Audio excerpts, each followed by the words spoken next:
This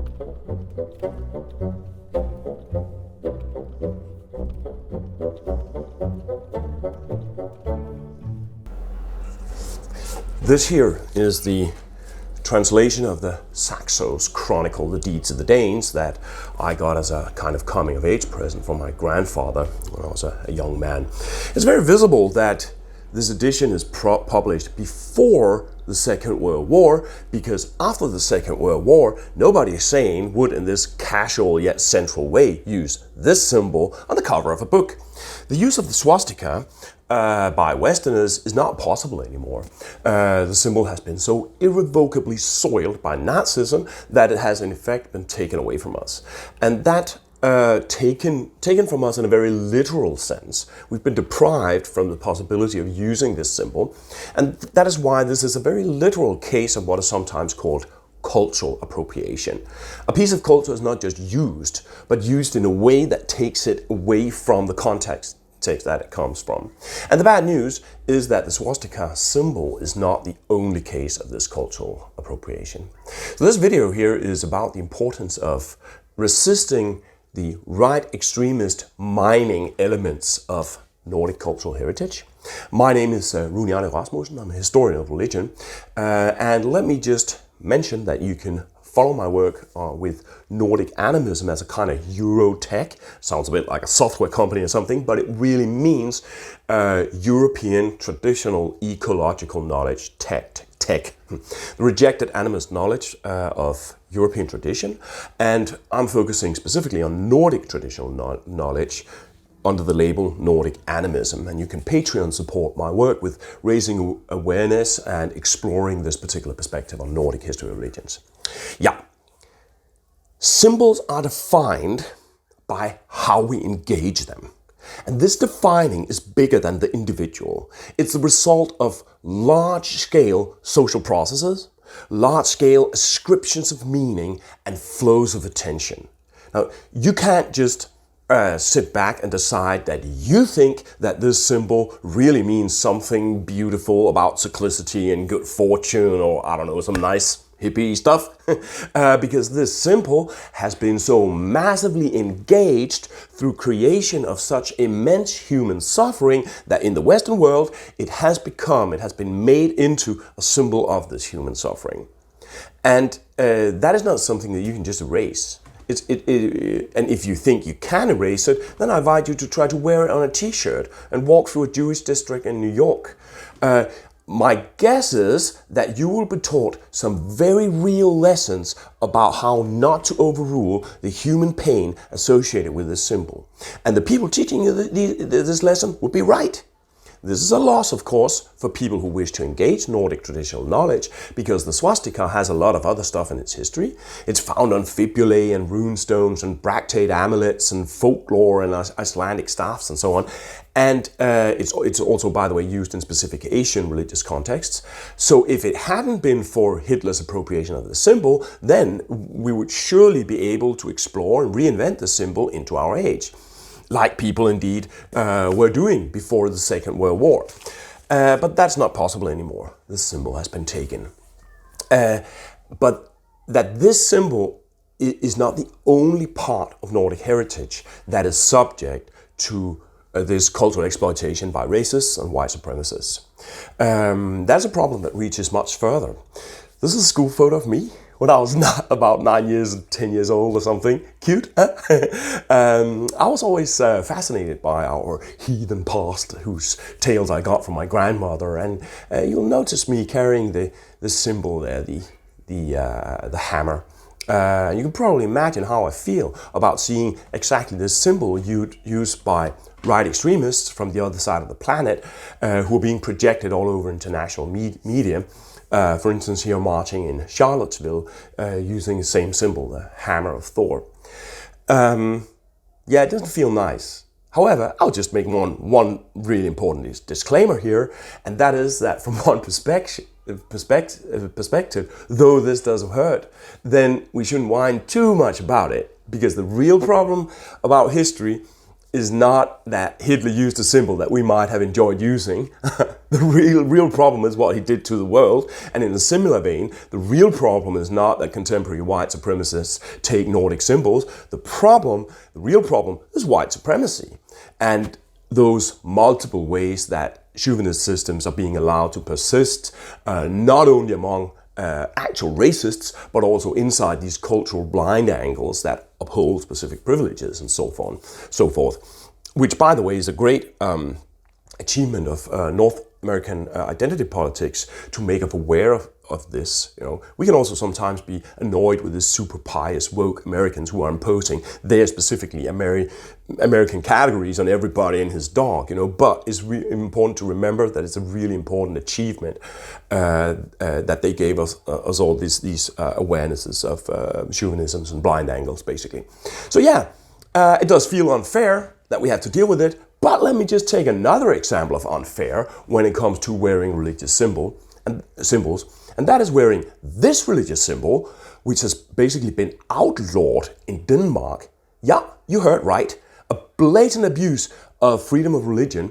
And in order to make sure that this is a targeted, legislated Islamophobia, they put a little clause in the law that accepts praiseworthy facial masking from this ban, such as, for instance, the national costume of the Danish island of Fanø.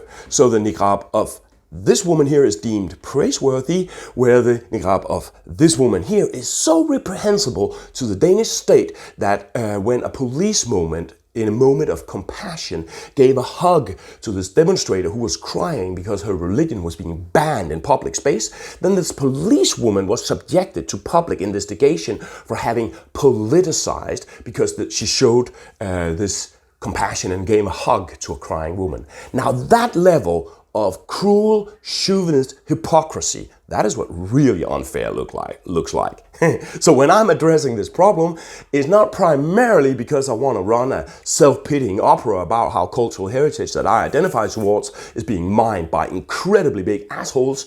The purpose is, I think, that resisting this cultural exploitation is in itself an attack on the legitimacy of white supremacy.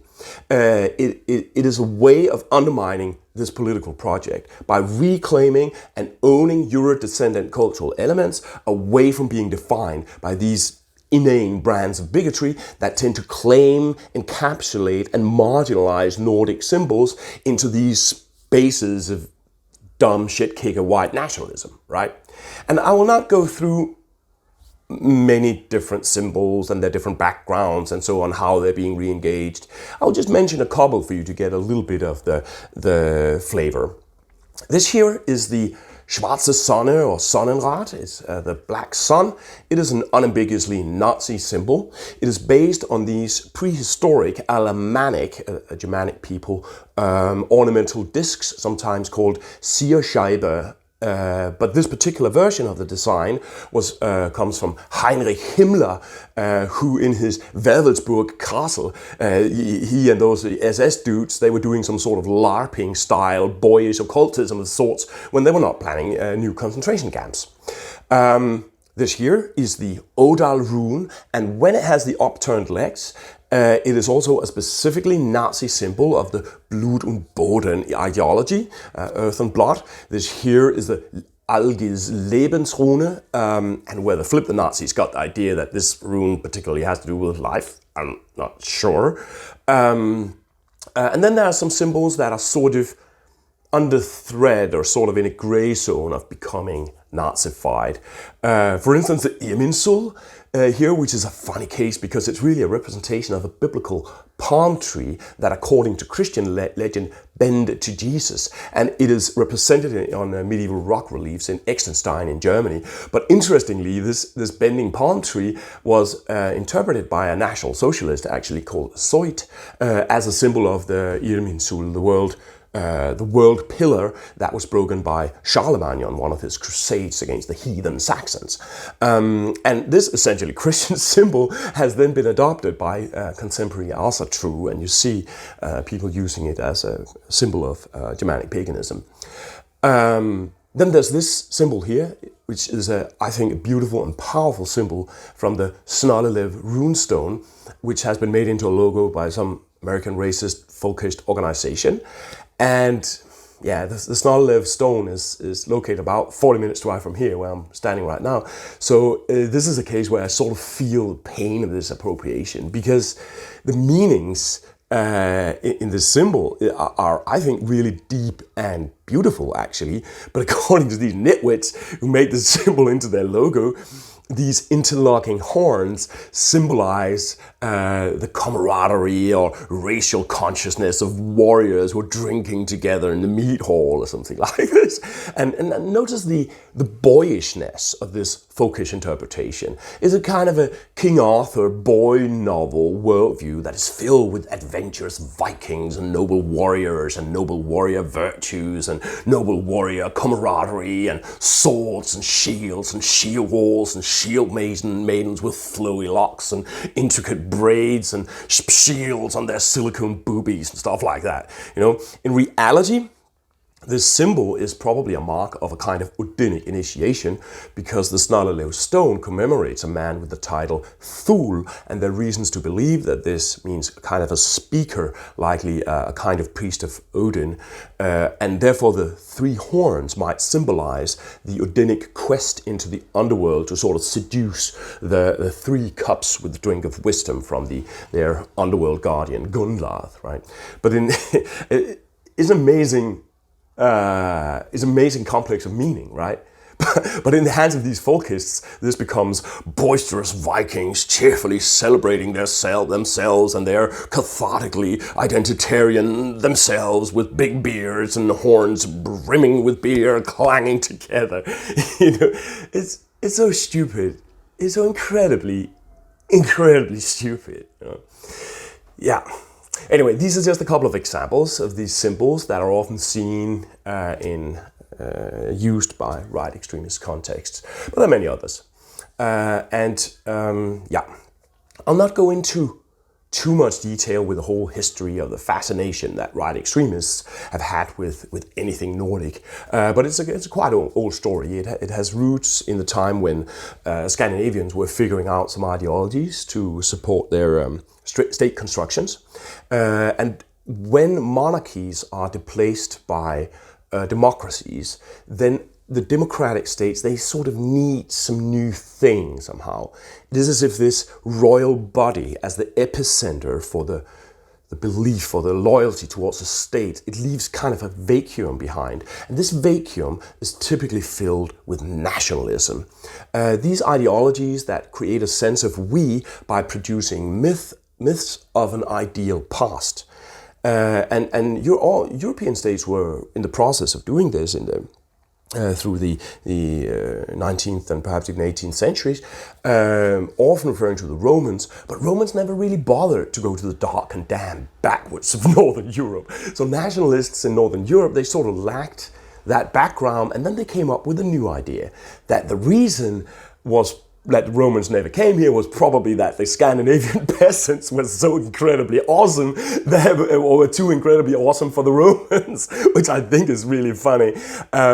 And then these different myths of origin were sort of explored, different kinds of hula bula. You know, the Swedes had at some point the idea that Uppsala, the cradle of the Swedish nation in mythology, was a kind of the sunken Atlantis, you know, and the Danes at some point believed themselves to be a particular kind of God's chosen people and stuff like that. And I'm not really sure they ever really gave up that idea.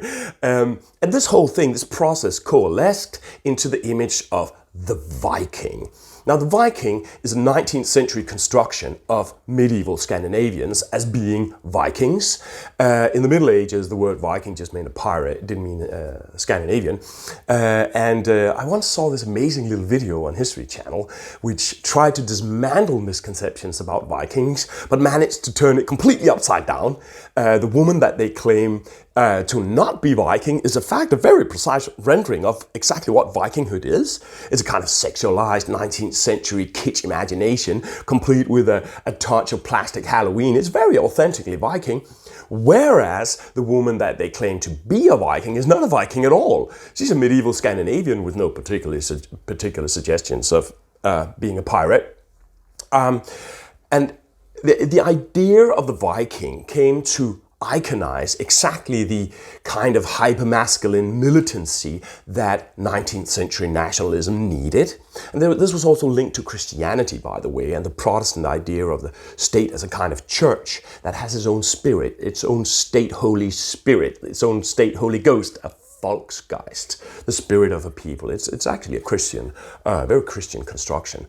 So the Vikings as image of the medieval Scandinavian expansionism came to symbolize not only the industrious explorer and colonizer of the white self-image, but Vikings were also associated with a kind of noble savage romanticism that was to give their extreme violence an aura of being somehow a nature-given thing, almost prescribed by providence.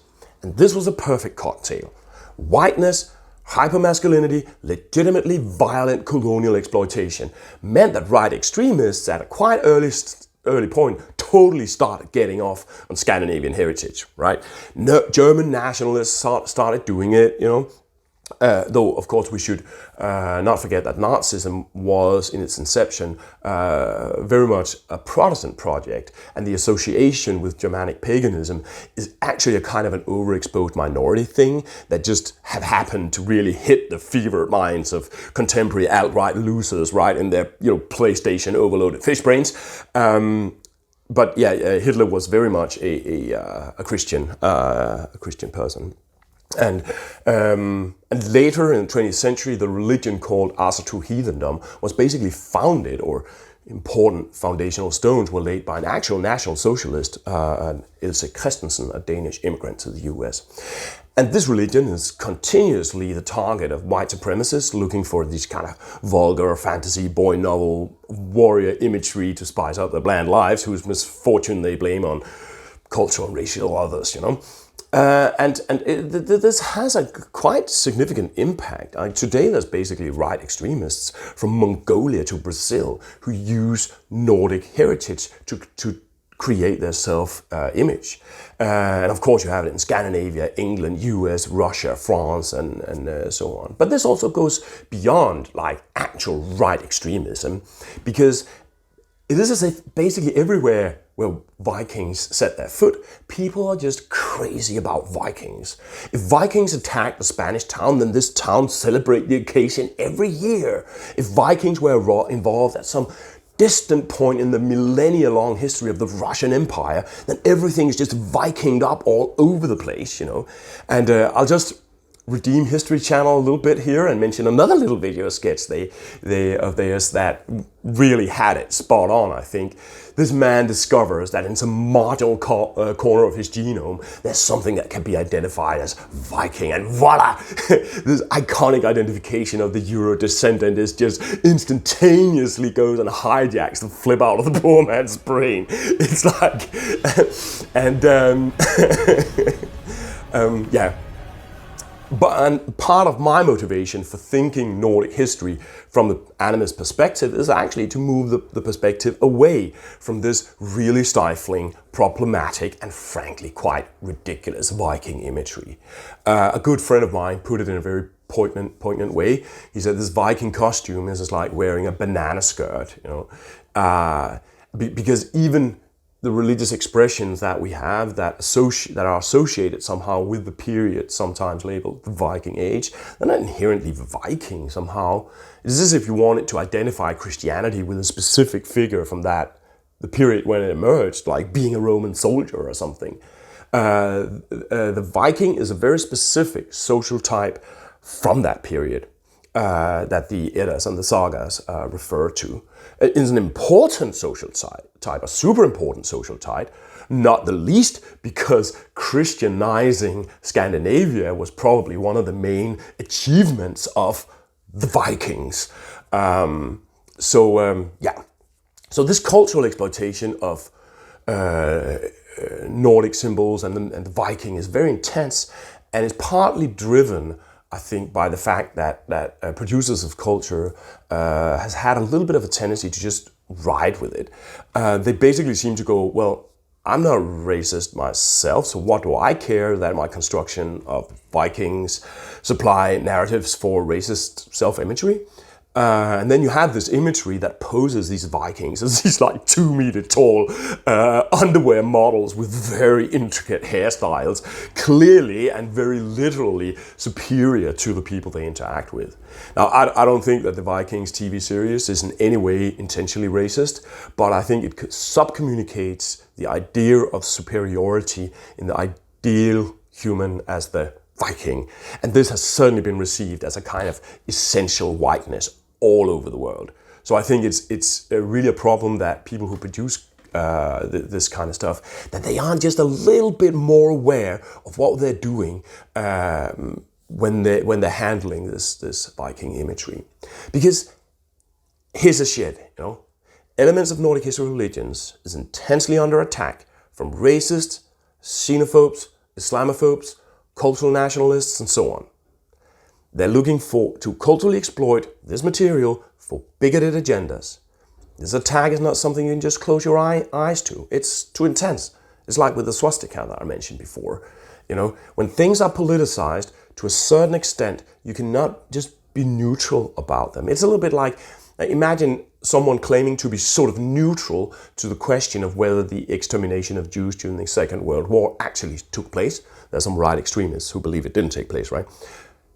It's not a question to which there is a neutral position. You can't say, I'm sort of neutral about whether it happened or not, because this is in itself a really extreme claim. And this is the same.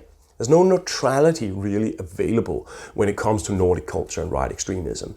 There are only two possible positions, resistance and complicity. And this is not nice. It doesn't feel fair. In fact, it's really cumbersome. But you just have to say it loudly and unambiguously and repeatedly that you denounce all these kind of bigotry that people come up with. And that's what I'm trying to do. And even then, I still wish that I had some student help who just weed out Nazis from my page. But happily, over the last couple of years, I think it has little by little, it has dawned on most of the cultural life that produce culture with relation to Nordic history and religion, that this is quite a big problem. As I said, there used to be this little bit of a tendency to make this, I think, kind of cowardly claim to neutrality under the pretense of not being political as some sort of kind of self-image. And people would say, like, I'm not against other cultures, only proud of my own. And that's sort of cool if you look at it in a very isolated way. But unfortunately, this is almost exactly what contemporary right extremists are saying. We're not political. We're not against Muslims as long as they stay somewhere far away. We're just defending our own culture or race or whatever. So just sticking to that isolated little statement, you're just creating a comfortable little alibi to sell whatever it is you're selling, also to right extremists. It's not enough to say that you respect all cultures. You have to actively say no to racism and bigotry. And fortunately, most people are waking up to this uncomfortable fact that much more than they thought of their production is being consumed and used by right extremists to bolster their political projects and building their sense of self and so on. And that's the way the world works. If you are sending something into the world, then you don't have control over it. It can very easily be turned into something completely different that you didn't want. And I think it's a childish misconception, for instance, that there is a power or an essence in your art or whatever it is you're doing that will touch people at their essence and change them away from, for instance, being racist. There might be a power in your art. Yeah, cool. It might also touch people. Yeah, probably. But where it pulls people and what they use it for, you have very, very limited influence over that. So little by little, people are starting to resist this more clearly. And yes, it doesn't feel fair. It feels rather unfair that, someone is trying to make this symbol that I was wearing as a little boy into a fascist one. I still have it. It's a reproduction of a Mjolnir found on the island of Bornholm. Yeah, I'm not happy that I have to insist on this and fight this battle all the time, and I do whine a little bit about it and practice a little bit of self-pity, I'll admit it. Perhaps some of my self-pity is even a little bit legitimate. But as mentioned, I don't, whine too much, because the real problem is not that they're taking this, but what they're doing with it to other people who are targeted by these ideologies. And as I said, this is also why we can and we must face up to this, because it is an important part of I think, the struggle of Euro descendants against racism, that working with these symbols is in a sense an attack on racist whiteness itself. Whiteness is something that has been imposed on us. We're the beneficiaries from it, yeah, but it's something that has been invented and slammed onto our heads, And the right attitude, I believe, is to assume it as a matter of responsibility, but to resist it and strive to deconstruct it as a matter of cultural struggle for equal rights and opportunities, no matter who you are. So stand up vocally against racism, sexism, and bigotry if you produce Nordic culture. This channel here, for instance, is a kind of a teaching room with reflections that I'm sort of inviting you to participate in. But if you're a racist, an anti-Semite, Islamophobe, etc., well, then you're not invited. I think we should follow the lead of the American linguist Jackson Crawford, who lined this up very clearly for his own quite impressive resource library on YouTube. He said, "You're welcome on this channel, except if you want to make other people feel unwelcome."